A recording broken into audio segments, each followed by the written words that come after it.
Hi, my friends. Welcome back to the best day since the last day, day 3 of the Archeologist Lab. My name's Meredith, and all of us here at the Cedar Rapids Public Library sure are glad you decided to join us again today. So, without further ado, let's just jump in. We have become scientists and understood the scientific method. We have understood different kinds of technology throughout the ages and used a little technology ourselves.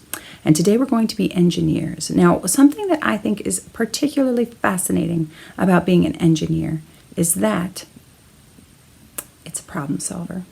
That's right. Engineers look at big problems that affect a lot of people and they figure out how to fix them, right? So, for today, I'm going to ask you a big favor. Go ahead and make sure your hands are clean because there might be some candy that you can eat along the way. I know, it's so exciting. But go ahead and wash your hands and get yourself ready. I am going to tell you the super official definition of engineering, and we'll move right along, okay? Okay. All right, back to the dictionary. The definition of engineering: the activities or function of an engineer. Okay, that makes sense. What about the application of science and mathematics by which the properties of matter and the sources of energy and nature are made useful to people?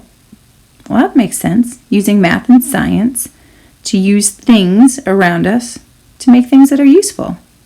And the design and manufacture of complex products. I think we kind of covered that, right? But I'll say it again. What I think is most important about being an engineer is that problem solving. It's different than if you were an architect or a builder. If you think about making things, it's a little bit of both somehow. Now, all right, enough with definitions. Let's get cracking, shall we? Let's take a look inside of your day 3 bag and see what you're going to use to be an engineer. Okay, this is important. This is why you washed your hands. According to my records, you have a protractor. That's the plastic semicircle with numbers on it. You have graph paper, toothpicks, and gumdrops. All right, so what we're going to do is we're going to be engineering our own wonders of the modern world with gumdrops. Now, while you get your supplies out, I hope you washed your hands. Did you wash your hands? Did you wash your hands? While you get your supplies out, feel free to also get your notebook, your field notes, and your colored pencils and your regular pencils out if you like. What we're going to do first, before we start building, is we're going to travel back in time, all right? I want you to imagine what it must have been like to be thousands of years ago without machinery to lift heavy rocks and bricks and without the ability to lift things high with a crane. I'm going to show you, according to National Geographic Kids, what the 7 wonders of the ancient world are. And go ahead and make little sketches if you like. If they notice any kind of details that you find really interesting or remarkable about each one. And we're gonna just see what kind of engineers there were in the ancient world. Now, a quick note before we go through the 7 wonders of the ancient world. I'd like you to think about what ancient means, like in terms of how long ago these things were being built. Now, we'll use the pyramids of Giza as our first example. So, it says that they were built about 2600 BC in Egypt. Now, when we talk about BC, that's before our common era, or the years that we're counting now. So we're in 2020 right now. And if these were built 2,600 years before 2020, if we add those two numbers together, we find that these pyramids were built approximately 4,620 years ago. That's a long time ago. And these are incredibly large pyramids for no cranes or semi-tractor trailers to haul rock and materials. So that's why these are so wondrous indeed. Now, the pyramids of Giza are the only ancient wonders still standing today. Moving right along to our second ancient wonder are the Hanging Gardens of Babylon.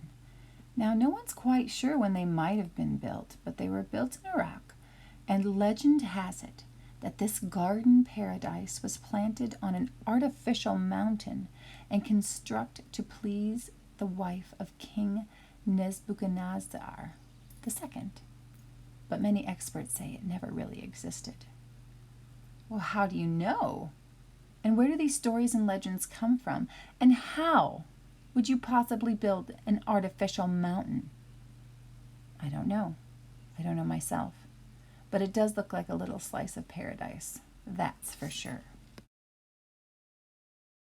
Next, we have the Temple of Artemis, built in the 6th century BC in Ephesus, Turkey.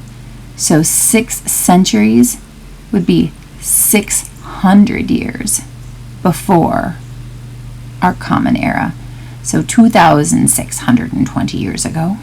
And it was built to honor Artemis, the Greek goddess of the hunt. This temple was said to have housed many works of art. Number 4 is a statue of Zeus built in the 5th century BC in Greece. This is a 40-foot statue. That's the same as 12 meters. And it's depicting the king of the Greek gods. Can you see in that picture the people down in the front? That is a huge statue and a remarkable likeness. I've never met Zeus, but I'd say it's a pretty good job of capturing his personality. Coming in at number 5 is the mausoleum at Halicarnassus. Now this was built in the 4th century BC in Turkey. Turkey again. This elaborate tomb was built for King Mausolus and admired for its architectural beauty and splendor. So this king was laid to rest in this mausoleum. It looks like it overlooks a harbor with mountains in the distance. And if you look closely, you can see riders on horseback to kind of give you an idea of some of the details.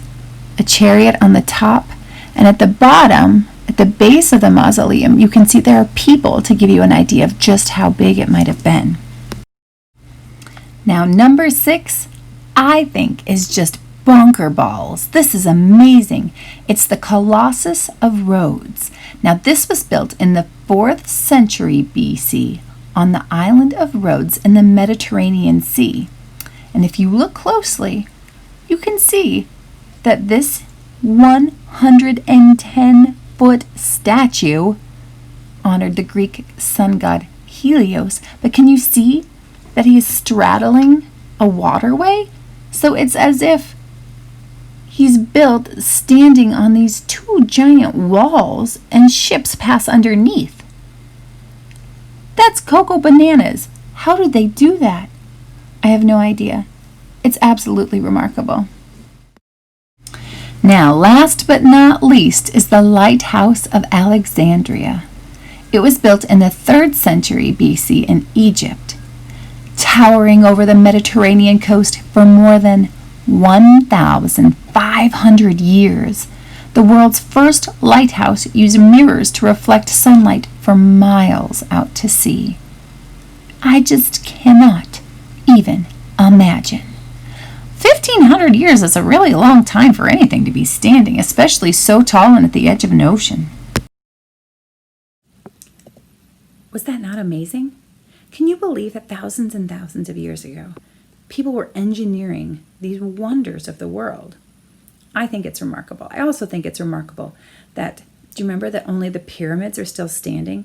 Yet, through either descriptions, legends, and folklore, as well as archaeological exploration, we have images of what they might have looked like, pretty close at least, with approximate heights and pretty close details. That, my friends, is some science in action. Now, speaking of science in action, this is Brian Crane, and he is a real-life archaeologist working with an engineering firm.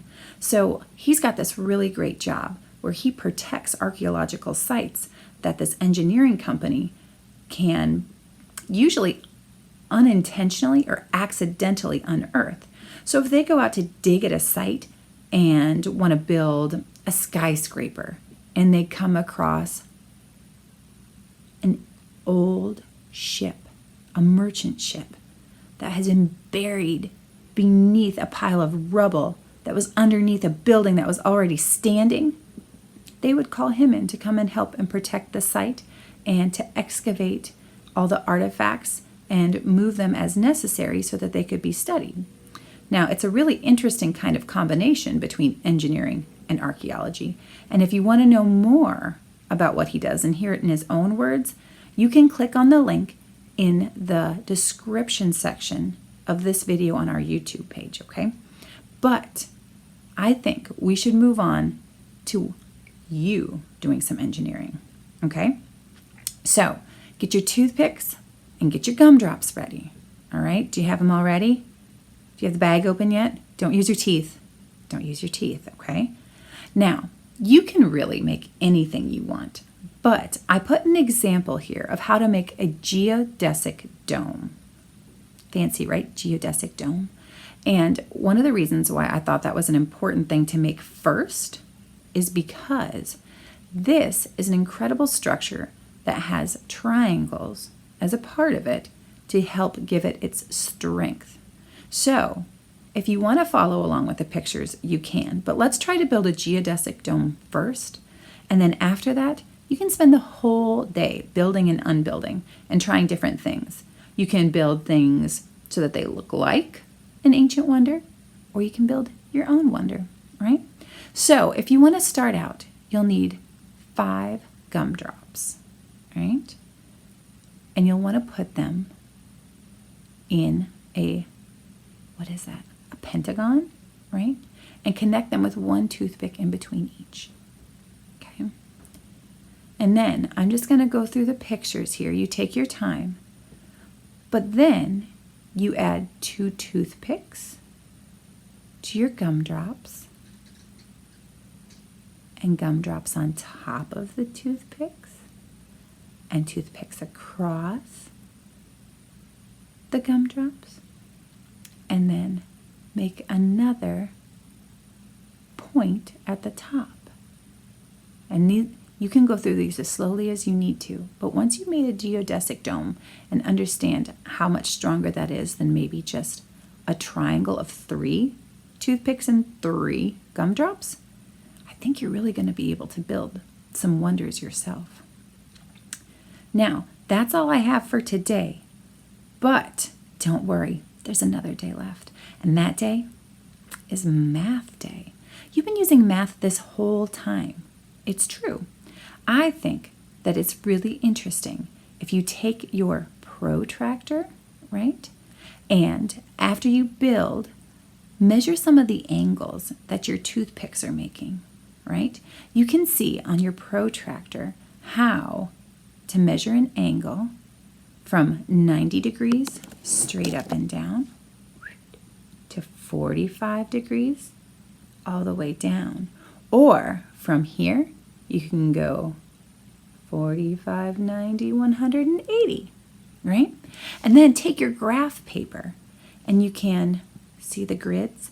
You can draw your wonder there and do it to scale by the little squares. And if you wanted to try, you can make it even bigger by using and counting the squares that it took to draw the small version.